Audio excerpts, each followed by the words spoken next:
গত পরশুদিন থেকে একটা কাজ করতেছি যে আলেমদের মধ্যে যদি কোনো ত্রুটি হয় আমরা এটা গোল টেবিলে বসে সমাধান করব। কেন এটা আমি সিদ্ধান্ত নিয়েছি, কারণ আমরা আলেম একজন আরেকজনের ভুল ধরি, তখন ফেসবুকের ভিতরে আমার পক্ষে একদল বাইর, ওনার পক্ষে আরেক দল বাইর, বাইরে শেষ পর্যন্ত এমন একটা ফেসবুকে কাদা চোরাচুরি হয়, শেষ পর্যন্ত আমার কেল্লা নিয়ে নায়কের মাথাত লাগাই দেয়, আরেকজন নিয়ে আরেকজনের কেল্লা নিয়ে আরেকজনে লাগাই দেয় যে একটা নাচানাচি ঠেলাঠেলি ইউটিউবাররা ইনকামের দান্দা করে, লাস্টে আমরা বান্দা ফুরি, দিন শেষে ইসলামের ক্ষতি হয়। কথা কোন ঠিক না বেটি?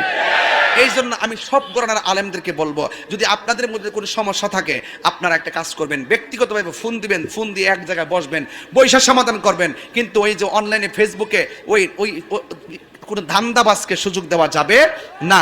এমনি তো অনেক শত্রু আছে কি না বলেন?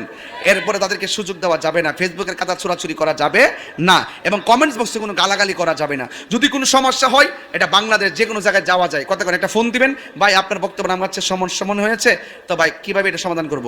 ফেসবুকে আর না, ঠিক আছে আপনি আসেন, আইসা এক জায়গায় বসবেন, বৈশাখীটা সমাধান করবেন, এরপরে সমাধানটা ফেসবুকে দিবেন, জাতি জনগণ দেশ একটা ভালো মেসেজ পাবে। কথা কোন ঠিক না বেঠিক? তৃতীয় পক্ষ আর সুযোগ নিতে পারবে না। কথা কোন ঠিক কিনা? কিছু কিছু লোক আছে মজা মারে, এই জন্য এই সুযোগ দেওয়া যাবে না। ওই দান্দাবাজদের ধান্দাকে বন্ধ করে দিতে হবে। কথা কোন ঠিক না ঠিক? আল্লাহ পাক আমাদের সকলকে বোঝার তৌফিক দান করুক, আমিন। আরেকটা কথা বলে দিই, শেষ কথা, আখিরি কালাম, শেষ কথা হলো, মা বাপের মনে কখনো কষ্ট দিবেন না। মা বাপের মনে কষ্ট দিয়ে আমার সামনে বসে ওয়াজ শুনবেন, এত বড় স্পর্ধা আপনার মতো মুড়ি তাহিরি দরকার নাই। যেই পিসাব বলবে মা বাপের সেবা লাগতো না, আমি তো তোর সব, এটা পিসাব না, এটা সকালবেলার পেশাব।